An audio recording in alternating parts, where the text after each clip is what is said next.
Hello students, metrology and measuring instrument subject के अंतर्गत पिछले लेक्चर में inspection of geometrical error chapter शुरू किया था, जिसके अंतर्गत विभिन्न मैक्रो ज्योमेट्रिकल एरर के विषय में आपको बताया था और स्ट्रेटनेस एरर फाइंड करना बताया था।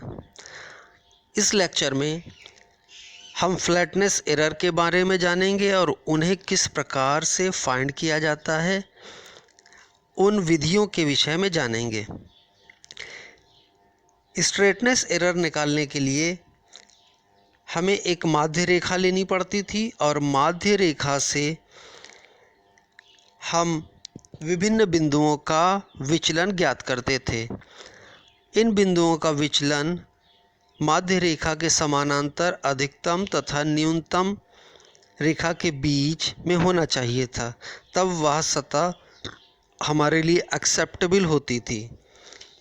फ्लैटनेस एरर में हम माध्य रेखा के स्थान पर एक माध्य सतह लेंगे और इस सतह के समानांतर दो सतहें ले जाएंगी और प्लेन के विभिन्न बिंदुओं के लिए यह देखा जाएगा कि प्लेन का वह बिंदु इन दोनों सतहों के बीच में आ रहा है या नहीं, और इन दो सतहों के बीच की दूरी को हम फ्लैटनेस एरर के रूप में जानेंगे। यहाँ पर एक चित्र दर्शाया गया है जिसमें एक सतह का क्रॉस सेक्शन दिखाया गया है, जिसमें एक माध्य सतह शॉर्ट डैशेस मीडियम से दर्शाई गई है। इसके समानांतर दो अन्य सतहें जो माध्य सतह से ऊपर तथा एक सतह नीचे है दर्शाई गई है, और सतह के विभिन्न बिंदु इन दोनों सतहों के बीच में लाई कर रहे हैं, अतः यह सतह हमारे लिए एक्सेप्टेबल है। आइए इसकी परिभाषा के विषय में जानते हैं। किसी सरफेस की फ्लैटनेस या समतलता उन दोनों समानांतर सतहों के मध्य की लंबवत दूरी से परिभाषित की जाती है, जो माध्य सतह के समानांतर हो तथा सतह के सभी बिंदुओं की ऊंचाई व गहराई को ढक लेते हों। IS 2063-1962 के अनुसार किसी सतह को तभी फ्लैट या समतल कहा जा सकता है जब सतह के सभी बिंदुओं की किसी ज्यामितीय समतल से लंबवत दूरियों में परिवर्तन एक निश्चित मान से कम हो, अर्थात इसमें आ रहे विभिन्न बिंदु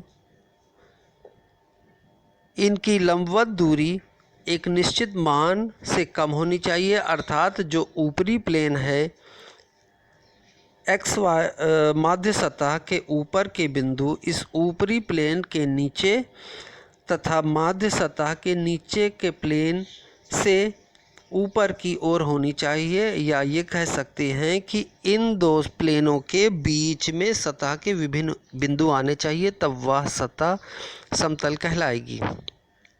फ्लैटनेस एरर निम्न प्रकार से प्रदर्शित की जाती है। माइक्रोमीटर या मिलीमीटर प्रति मीटर में यदि सतह पर उत्तल तथा अवतल दोनों प्रकार की त्रुटियां हैं।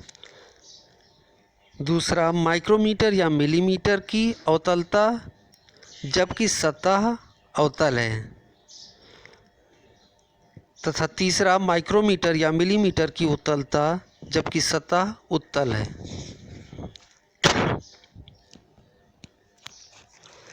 सरफेस रफनेस या सरफेस फ्लैटनेस एरर ज्ञात करने के लिए निम्न विधियों का प्रयोग किया जाता है।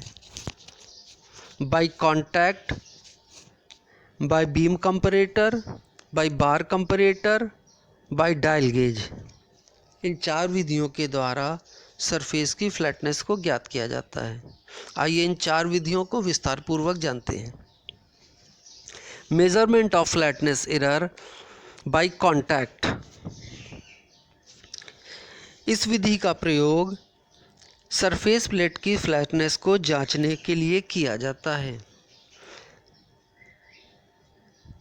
ग्रेड 1 सरफेस प्लेट की मैक्सिमम फ्लैटनेस एरर 0.005 मिलीमीटर तक होनी चाहिए।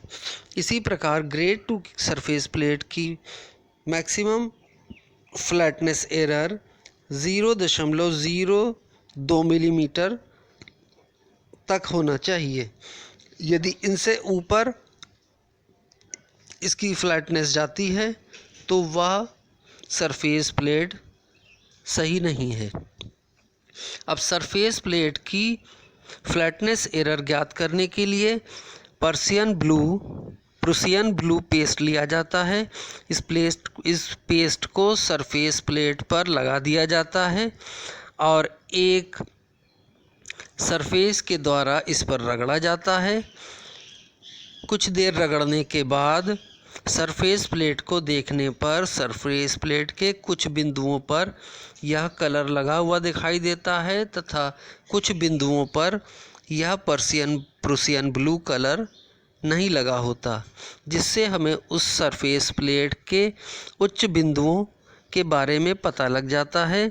इससे सरफेस की उत्तलता या अवतलता का अनुमान लग जाता है। इसके द्वारा केवल अनुमान लगाया जा सकता है, उसकी माप नहीं की जा सकती।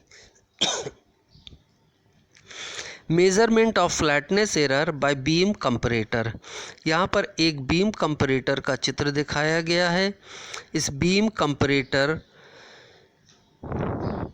में किनारे की ओर 2 फिक्स्ड सपोर्ट होते हैं तथा बीच में 2 अन्य सपोर्ट होते हैं। एक सपोर्ट स्प्रिंग लोडेड प्लंजर होता है तथा दूसरा फिक्स्ड सपोर्ट होता है।